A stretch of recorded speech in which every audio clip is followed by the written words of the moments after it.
चंद्रयान 3 आखिर lunar face में इसरो ने कर दिया कमाल। चंद्रयान 3 रचेगा इतिहास, रशिया करेगा इंतजार। दोस्तों, जैसे आप चंद्रयान को फॉलो कर रहे हैं वैसे ही इसरो चंद्रयान को पूरी तरह से लैंडिंग करने में लगा हुआ है।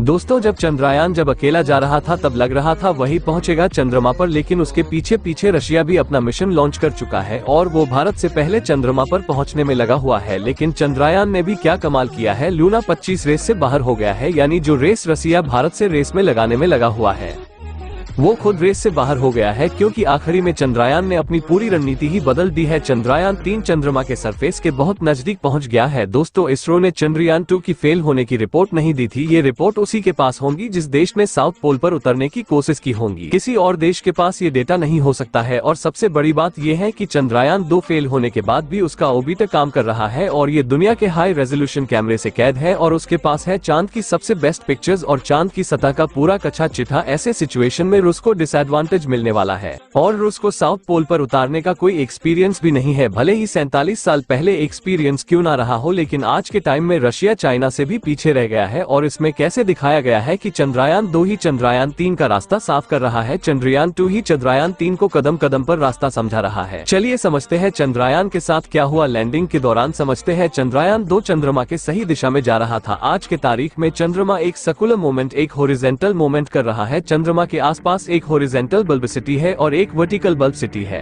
अब हम उसकी स्पीड कम करेंगे, हम उसकी स्पीड कम करेंगे तो वो साइड बेस की और मूव करेगा ही, साथ ही स्पीड कम होने से उसकी वर्टिकल बल्बिसिटी तो हो तो जाएगी, फिर वो चांद की ओर बढ़ना शुरू हो जाएगा और चांद का गुरुत्वाकर्षण बल कम करना शुरू कर देगा और गति धीरे धीरे बढ़ती जाएगी और उसके नीचे की जो परिधि है उसका घेरा धीरे धीरे स्विंग होता जाएगा, छोटा होता जाएगा और धीरे धीरे चंद्रयान 3 चांद के करीब आता जाएगा। दोस्तों, स्पीड कम करने को डिबूस्टिंग कहा जाता है और डिबूस्टिंग होती है और ऑर्बिट छोटा होता जाता है और यान सतह के पास चला जाता है और इसे डायोबटिंग कहा जाता है। ये काम इतना आसान नहीं है, क्योंकि आपको यान को सतह के पास लेके जाना है तो आपको उसकी पेरोसिटी कम करनी होती है, उसकी घूमने की रफ्तार काम करनी पड़ेगी और हमें ऐसा कुछ करना होगा कि वो ग्रेविटी के अगेंस्ट कम करना पड़ेगा और उसका घिरे घिरे साइड बेस कम होगा और उसका साइड बेस कम होगा तो चंद्रमा की ग्रेविटी ऑटो MATICALLY नीचे की और पुल करेगी और ऑर्बिट अपने आप छोटा होते जाएगा। यहाँ पर ओरिएंटेशन बहुत मायने रखता है। ओरिएंटेशन कहने का मतलब पहले जो चक्कर काट रहा था वो हॉरिजॉन्टल है, उसे नीचे आते समय वर्टिकल करना पड़ेगा। ये बहुत ही